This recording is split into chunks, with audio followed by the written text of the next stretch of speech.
कर्म की निरंतरता सफलता प्राप्ति का ही मार्ग है, लेकिन केवल फल की इच्छा हमें एक निराशा का भाव उत्पन्न कर सकती है।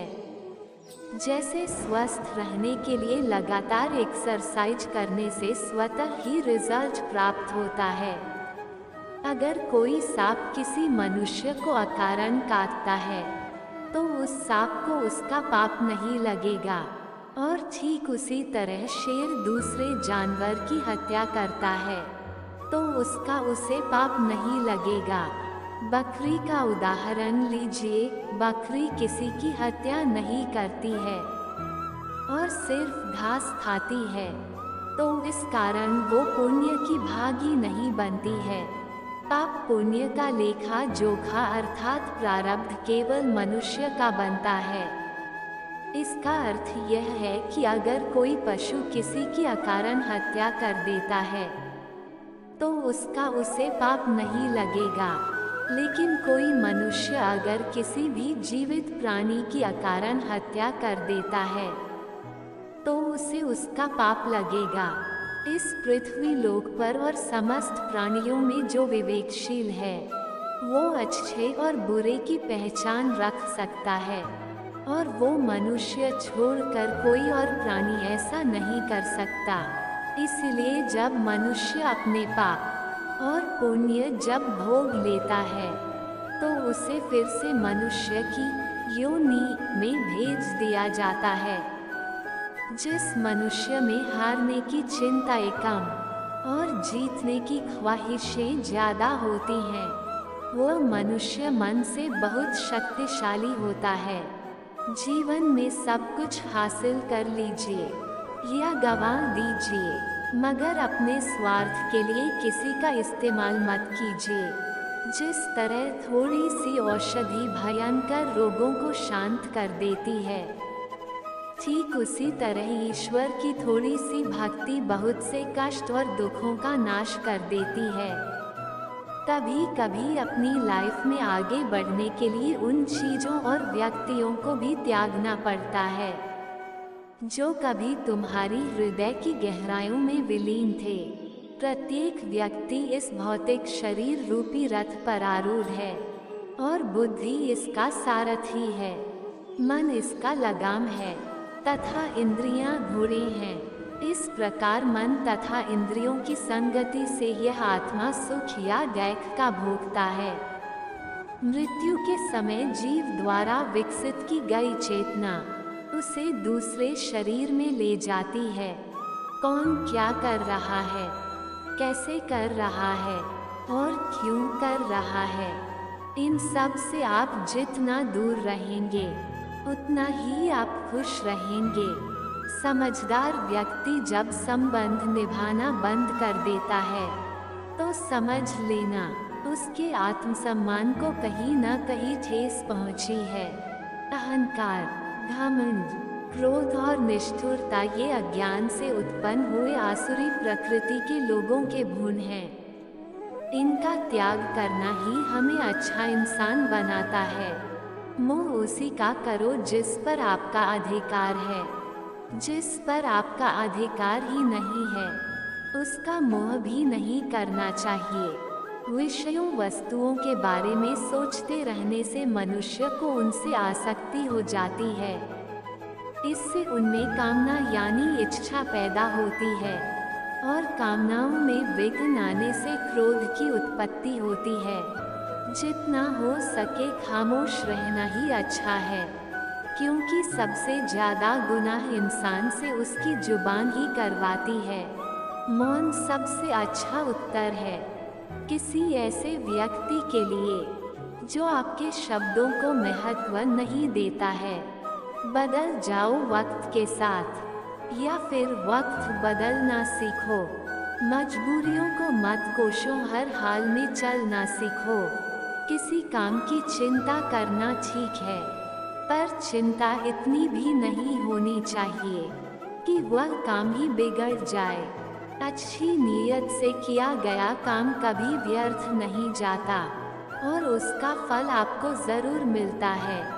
मनुष्य नहीं, उसके कर्म अच्छे या बुरे होते हैं, और जैसे मनुष्य के कर्म होते हैं उसे वैसे ही फल की प्राप्ति होती है। तुम्हें सिर्फ अपने कर्म करने का अधिकार है, किंतु कर्म के फलों के तुम अधिकारी नहीं हो। तुम न तो कभी अपने आप को अपने कर्मों के फलों का कारण मानो, न ही कर्म न करने में कभी आसक्त हो। सही कर्म वह नहीं है जिसके परिणाम हमेशा सही हो, अपितु सही कर्म वह है जिसका उद्देश्य कभी गलत ना हो। संसार में कोई भी मनुष्य सर्वगुण संपन्न नहीं होता, इसलिए कुछ कमियों को नजरअंदाज करके रिश्ते बनाए रखिए।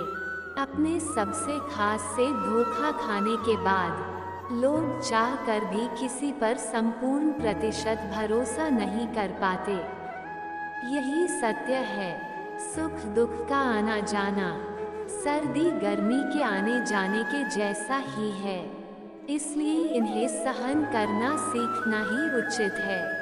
धर्म चाहे जो भी हो, अच्छे इंसान बनो, हिसाब हमारे कर्म का होगा, धर्म का नहीं। तुम्हारा मोहग्रस्त होकर अपने कर्तव्य पथ से हट जाना मूर्खता है, क्योंकि इससे ना तो तुम्हें स्वर्ग की प्राप्ति होगी और ना ही तुम्हारी कीर्ति बढ़ेगी। बुरा वक्त आपको जिंदगी के उन सच से सामना करवाता है जिनका आपने अपने अच्छे वक्त में कभी ख्याल भी नहीं किया होता है। किसी दूसरे के जीवन के साथ पूर्ण रूप से जीने से अच्छा है कि हम अपने समय के भाग्य के अनुसार अपूर्ण जिए। जीवन को भगवान से जोड़ दो, सब भगवान पर छोड़ दो। शांत रहना सही है, पर जब गलत हो तब नहीं। खुशियाँ मन की एक स्थिति है, बाहरी दुनिया से इसका कोई लेना देना नहीं है। जीवन ना कल में है, ना आज में है, जीवन इस पल में है। इस पल का अनुभव ही जीवन है। हम दुनिया से कभी शांति नहीं पा सकते जब तक हम खुद अंदर से शांत ना हो। जो रास्ता ईश्वर ने आपके लिए खोला है उसे कभी भी बंद नहीं कर सकता। जैसे समुद्र के पार जाने के लिए नाव ही एकमात्र साधन है, उसी प्रकार स्वर्ग के लिए सत्य ही एकमात्र सीढ़ी है, कुछ और नहीं। सफलता पाने वाले भूत या भविष्य की चिंता किए बिना अपने वर्तमान को सुधारते हैं। बुराई को देखना और सुनना ही बुराई की शुरुआत है। सोच का फर्क होता है, वरना समस्या में कमजोर नहीं मजबूत बनाने आती है।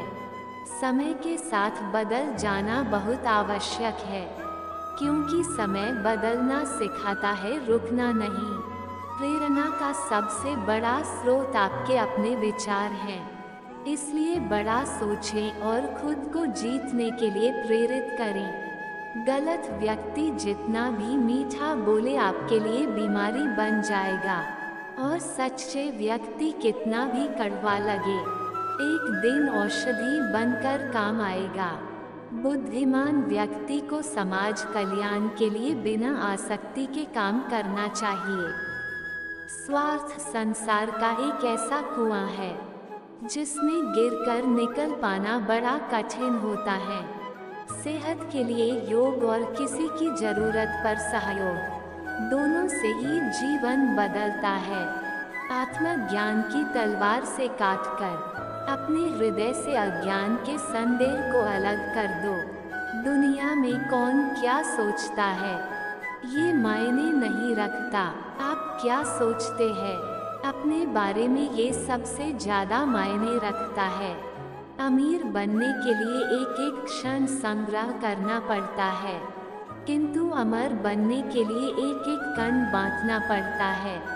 जिंदगी में सब कुछ खत्म होना जैसा कुछ भी नहीं होता। हमेशा एक नई शुरुआत हमारा इंतजार कर रही होती है। वह जो सभी इच्छाएं त्याग देता है, मैं और मेरा की लालसा तथा भावना से मुक्त हो जाता है, उसे शांति प्राप्त होती है। हमेशा छोटी छोटी गलतियों से बचने की कोशिश किया करो, क्योंकि इंसान पहाड़ों से नहीं पत्थरों से ठोकर खाता है। शांति से भी दुखों का अंत हो जाता है और शांत चित्त मनुष्य की बुद्धि शीघ्र ही स्थिर होकर परमात्मा से युक्त हो जाती है। अपनी पीड़ा के लिए संसार को दोष मत दो, अपने मन को समझाओ, तुम्हारे मन का परिवर्तन ही तुम्हारे दुखों का अंत है। श्री कृष्ण कहते हैं, एक बार माफ करके अच्छे बन जाओ, पर दोबारा उसी इंसान पर भरोसा करके बेवकूफ कभी न बनो। इच्छा पूरी नहीं होती तो क्रोध बढ़ता है, और इच्छा पूरी होती है तो लोभ बढ़ता है। इसलिए जीवन की हर स्थिति में धैर्य बनाए रखना। भगवान या परमात्मा की शांति सिर्फ उनके साथ ही होती है जिसके मन और आत्मा दोनों में एकता हो, जो इच्छा और क्रोध से पूर्ण रूप से मुक्त हो एवं जो अपने अंदर की आत्मा को सही मायने में जानता हो। गीता के बातों का अनुसरण करने से जीवन बदल जाता है और व्यक्ति को हर काम में सफलता मिलती है।